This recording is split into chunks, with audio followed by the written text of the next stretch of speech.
This article that appeared on Newyork Times on 25th June about Hambantota port is typical fake news that American President Donald Trump is talking about. Of course, New York Times has a history of controversial news items.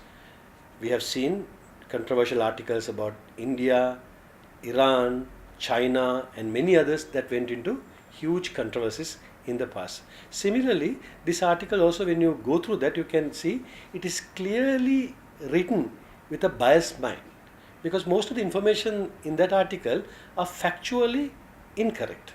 When you go through the article and you can see almost 50% of the things they say are definitely wrong, you can assume the rest is also fake.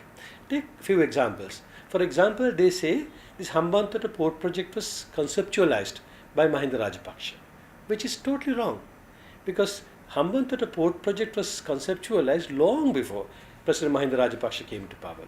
So many previous governments had this in their plans, but nobody could implement that because of the war and many other reasons. President Mahinda Rajapaksa, like many other delayed projects, took the challenge, implemented that. And also he never went to China asking for money initially. He went to India. It's only because India didn't support the investment, they started doing the project on their own. And of course they borrowed money from China.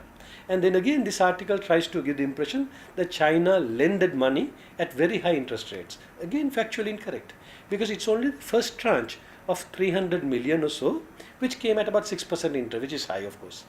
But thereafter they gave the balance at such low rates, the overall interest, average interest came to about 3.2%. So again, this article is saying something which is not correct.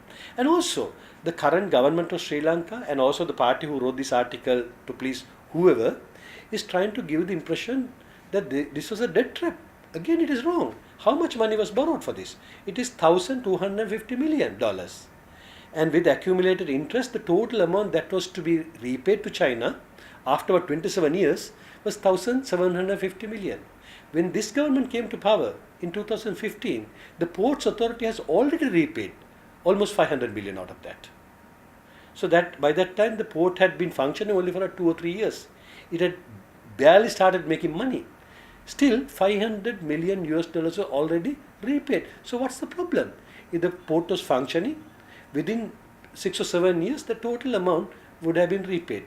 So whoever is trying to create this impression that Hambantota port is a debt trap is trying to mislead the public. It was one of the best investments that Sri Lanka has ever had. It was a very well thought of plan, for conceptualized long before Rajapaksa came to power, and it was very well done. Unfortunately, the current government, whose only economic management strategy is raising taxes and selling assets, came and gave that port away for 99 years. That is where the crime occurred.